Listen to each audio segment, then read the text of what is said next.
Deepika पदुकोणचा गेहराईया movie असो किंवा तुमच्या शेजारी राहणाऱ्या एखाद्या तरुण मुला मुलींची इंस्टाग्राम स्टोरी, आजकाल आपल्याला एकच शब्द जास्त वेळा ऐकायला मिळते आणि तो म्हणजे सिच्युएशनशिप.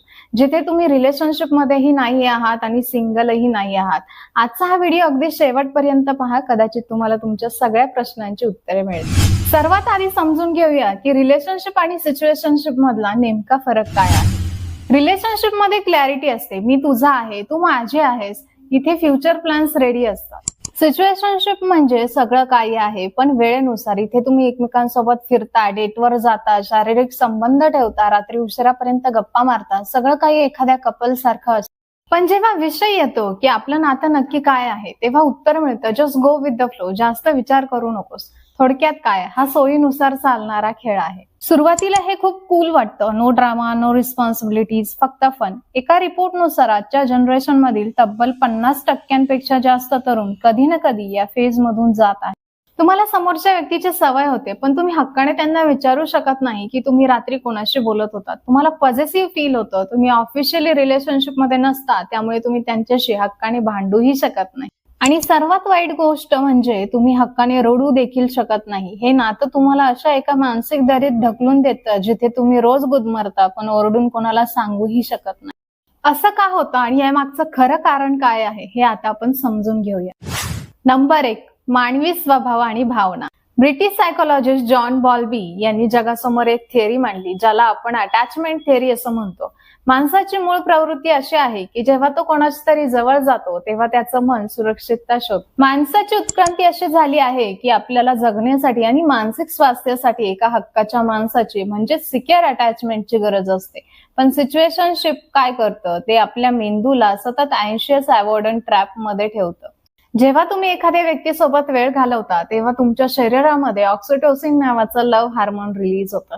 हे हार्मोन तुम्हाला त्या व्यक्तीसोबत जोडून ठेवतं. पण दुसरीकडे तुमचा मेंदू तुम्हाला सतत सांगत असतो की हे नातं टिकणार नाही, कारण यात कमिटमेंट नाही. याचा परिणाम असा होतो की तुमचा मेंदू सतत हाय अलर्टवर राहतो. एका रिसर्चनुसार हा मानसिक ताण एखाद्या व्यक्तीला डिप्रेशनच्या उंबरठ्यावर नेऊन ठेवू शकतो. नंबर 2, जबाबदारीची भीती. आजच्या पिढीला स्वातंत्र्य खूप प्रिय आहे आणि याच स्वातंत्र्याच्या नादात त्यांच्या मनामध्ये कमिटमेंट फोबिया तयार झालेला आहे. त्यांना वाटतं की जर आपण नात्याला नाव दिलं तर आपल्याला समोरच्याची जबाबदारी घ्यावी लागेल, त्यांच्या सुखदुःखात भागीदार व्हावं लागेल, स्वतःच्या आवडी-निवडी बाजूला ठेवाव्या लागतात. त्यांना रिलेशनशिपचे फायदे तर सगळेच हवे असतात पण त्यासाठी लागणारे एफर्ट्स आणि ऍडजस्टमेंट्स नको असतात. ही जबाबदारीची भीतीच माणसाला सिच्युएशनशिप मध्ये ढकलते, जिथे पळ काढण्याचा दरवाजा नेहमीच उघडा असतो. Number 3, fear of missing out.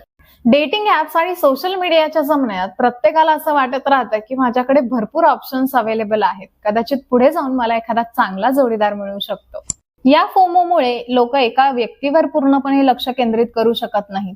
Better शोधण्याच्या नादात ते हातात असलेल्या चांगल्या नात्याला देखील सिच्युएशनशिपच्या नावाखाली अर्धवट ठेवून देतात.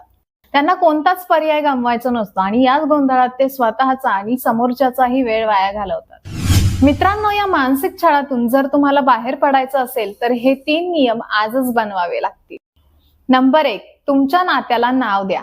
जर तुम्ही एखाद्या व्यक्तीसोबत 2-3 महिने वेळ घालवलेला आहे आणि तुमच्या मनामध्ये त्या व्यक्तीबद्दल भावना निर्माण झालेल्या आहेत, तर तुमची भीती बाजूला ठेवा आणि त्या व्यक्तीला स्पष्टपणे जाऊन विचारा, तुमचं माझ्याबद्दल मत काय आहे आणि आपण कोणत्या दिशेला चाललेलो आहे. समोरच्या व्यक्तीने जर तुम्हाला नाकारलं असेल किंवा स्पष्ट उत्तर मिळत नसेल तर स्वतःचा स्वाभिमान जपा आणि तिथेच थांबणे शहाणपणाचं आहे, कारण स्पष्ट नकार हा खोट्या आशेपेक्षा 1000 पटीने चांगला असतो.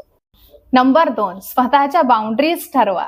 जोपर्यंत त्या नात्याला ऑफिशियल नाव मिळत नाही तोपर्यंत त्या व्यक्तीला तुमच्या आयुष्यात स्पेशल किंवा हक्काची जागा देऊ नका. हक्काशिवाय मिळणाऱ्या सर्व भावनिक आणि शारीरिक सवलती आत्ताच बंद करा. जेव्हा तुम्ही स्वतःची किंमत कराल तेव्हाच तुमची किंमत केली जाईल. नंबर 3, स्वतःच्या चाइल्डहुड ट्रॉमावर काम करा. बऱ्याचदा सायकोलॉजीमध्ये असं दिसून येतं की ज्या लोकांना लहानपणी त्यांच्या पालकांकडून पुरेसं प्रेम, कौतुक किंवा सुरक्षितता मिळालेली नसते, तेच मोठेपणी अशा अर्धवट, अस्थिर आणि तुकड्या तुकड्यांमध्ये मिळालेल्या नात्यांमध्ये समाधान मानून घेतात. त्यांना वाटतं की ते यापेक्षा जास्त चांगल्या नात्याच्या लायकीचे नाहीत. हा भ्रम तोडा, स्वतःवर काम करा आणि स्वतःला हील करा. तर मित्रांनो, सिच्युएशनशिप हा नक्कीच एक इमोशनल ट्रॅप आहे जो तुमच्या भावनांचा गैरवापर करतो. नातं असं असावं जिथे तुमच्या मनाला शांतता मिळेल, गोंधळ नाही.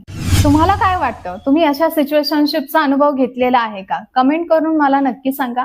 तुम्हाला जर हा व्हिडिओ आवडला असेल तर लाईक करा, शेअर करा, सबस्क्राईब करा. चला भेटूया पुढच्या व्हिडिओमध्ये. तोपर्यंत धन्यवाद.